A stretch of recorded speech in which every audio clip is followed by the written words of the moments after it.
Guys, welcome back to my channel. तो guys, अपने हम लोगों ने मैरिड एंड ऑर्डिनरी करके चैप्टर नंबर 11 तक तो कर ही लिया था। So guys, now let's move to the chapter number 12, Riyansh का गुस्सा और नज़दीकियाँ। तो गाइस, चैप्टर को शुरू करने से पहले आप मेरी वीडियो को लाइक करना बिल्कुल मत भूलिएगा, शेयर करना भी मत भूलना, कमेंट करना भी, और हाँ, मेरे इस यूट्यूब चैनल का सब्सक्राइब करना बिल्कुल मत भूलना। तो आइए चलते हैं चैप्टर नंबर 12, रियांश का गुस्सा और नज़दीकियाँ। रियांश एक तिरछी मुस्कान के साथ बोला, she is my wife, Mrs Riyansh Singhania. हमने कल ही शादी की है। इसने ज़िद की कि इसको आप लोगों से मिलना है, तो मैंने इसे यहाँ भेज दिया आप लोगों से मिलने। लेकिन मुझे लगता है मेरी बीवी का यहाँ आना आप लोगों को अच्छा नहीं लगा, खास करके आपकी बेटियों और आपकी बीवी को। मोनिका, स्वीटी और सुनीता जी तो बस आंखें फाड़े देखे जा रही थी। उन्हें तो यकीन ही नहीं हो रहा था। अब आगे अशोक जी ने थोड़ा डरते हुए जवाब दिया, ऐसा नहीं है सर, खनक तो मेरी बेटी है, वह भी हमारी दोनों बेटियों के जैसी ही है। रियांश अपनी रूड वॉइस में बोला, बेटी? आपके सामने आपकी बेटी की बेइज्जती हो रही थी, लेकिन आप चुपचाप सुनते रहे। लेकिन मैं अपनी पत्नी की बेइज्जती बर्दाश्त नहीं कर सकता। जिसकी भी वजह से उसकी आंखों में आंसू आए हैं, उसे सज़ा ज़रूर मिलेगी। खनक ने जब यह सुना, उसने रियांश का हाथ पकड़ लिया।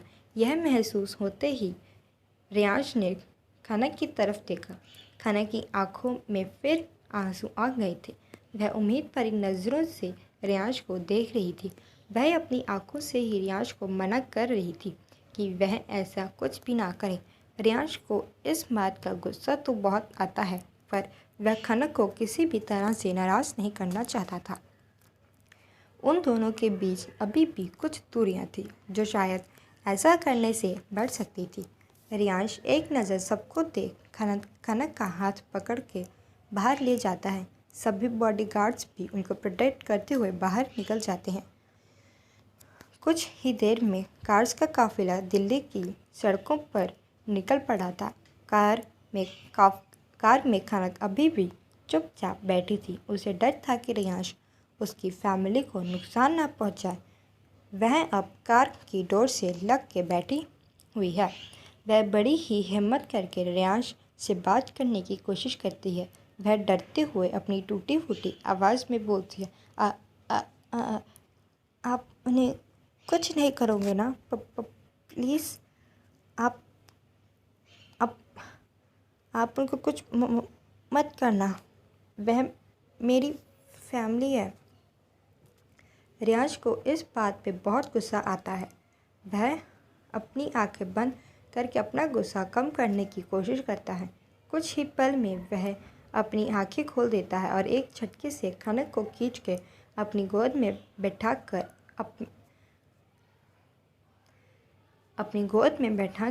अपने करीब कर उसे बड़ी ही सर्द आवाज़ में दांत पीसते हुए बोलता है, अपनी सो कॉल्ड फैमिली से इतना प्यार और मेरे लिए क्या? बोलो। ड्राइवर यह देखते ही पार्टीशन ऑन कर देता है। खनक अपना सिर नीचे किए हुए बैठी थी। उसके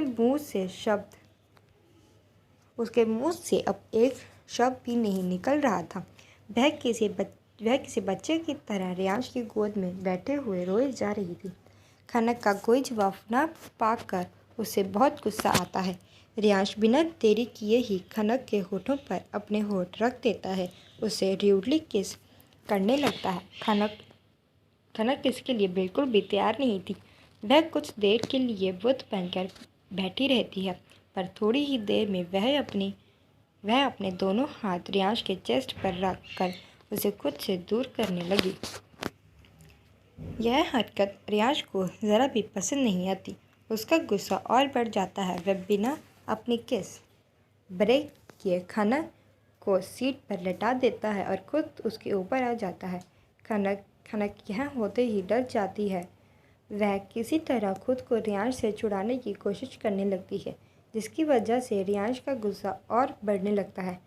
रियांश अब खनक के हाथों को अपने एक हाथ से पकड़ कर ऊपर की तरफ कर देता है और एक हाथ साड़ी के अंदर ले जाकर उसके पेट पर बहुत ही र्यूड तरीके से सहलाने लगता है।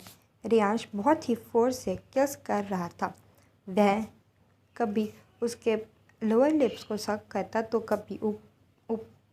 कभी अपर लिप्स को सक करता। लगभग 20 मिनट बाद अब दोनों को ही सांस लेने में प्रॉब्लम होने लगती है तो रियांश उसके होठों को छोड़ के खनक के कॉलर बोन और गर्दन पर बहुत ही पैशनेट तरीके से किस और बाइट करने लगता है। खनक लंबी लंबी सांसें लेने लगती हैं। उसके मुंह से अब सिसकियाँ की आवाज़ आने लगती है। वह रो रही थी लेकिन रियांश अभी तक पागलों की तरह उसे चूमे जा रहा था। थोड़ी ही देर में गाड़ी सिंघानिया विला में आकर रुकती है। रियांश को जब गाड़ी रुकने का एहसास होता है वह खनक के ऊपर से उठकर खनक को भी सीधे से बैठा देता है। खनक जल्दी जल्दी अपने कपड़े ठीक करने लगती है। इतने में ही रियांश ने अपने कपड़े ठीक करके खनक को अपनी गोद में उठा लिया और कार से बाहर निकल गया। रियांश अपने कोल्ड एक्सप्रेशन लिए खनक को अपनी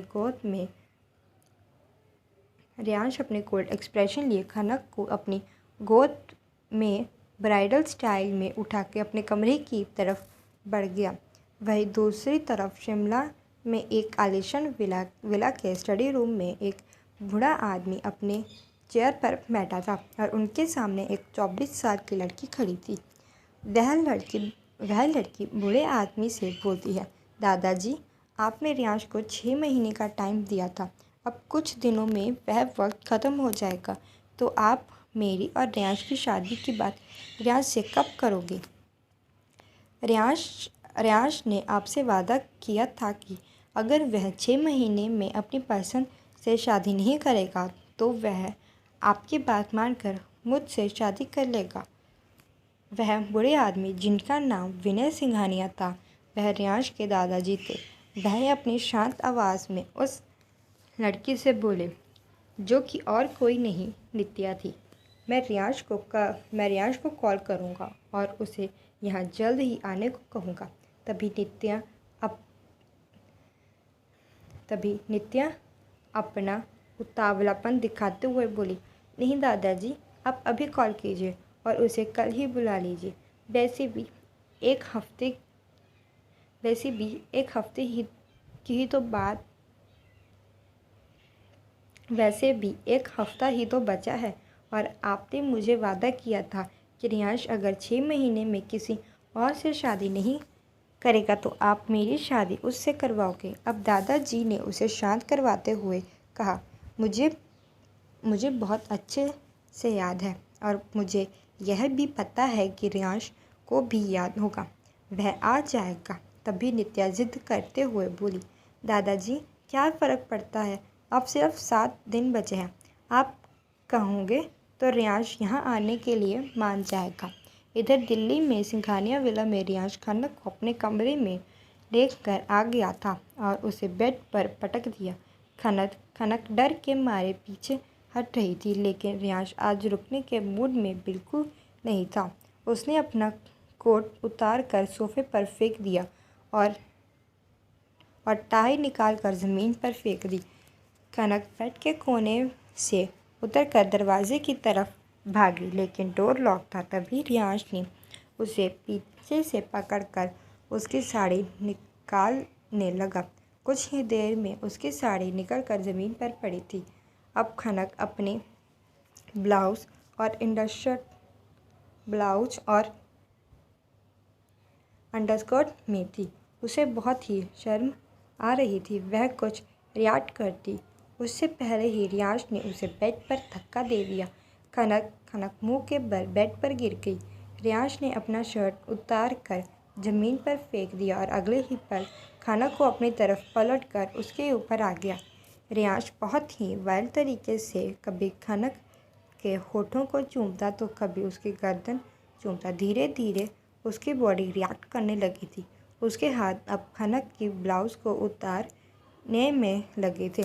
एक ही झटके में रियांश ने खनक का ब्लाउज फाड़ दिया और उसके टुकड़े कर दिए। अब रियांश के होठ खनक की क्लीवेज पर बहुत ही पैशनेट तरीके से चल रहे थे। खनक रियांश के टच से सिहर रही थी। वह अपने हाथों से रियांश को रोकने की कोशिश कर रही थी, लेकिन कोई फ़ायदा नहीं। अब तो रियांश और वाइल्ड हो रहा था। वह खनक पर और हावी होने लगा था। खनक अब थक चुकी थी। वह अब स्ट्रगल करना बंद कर देती है। जब रियांश को यह महसूस होता है तो वह थोड़ा सॉफ्ट होने लगता है। धीरे धीरे दोनों के कपड़े बेड के नीचे थे। रियांश खनक में खोआ हुआ था।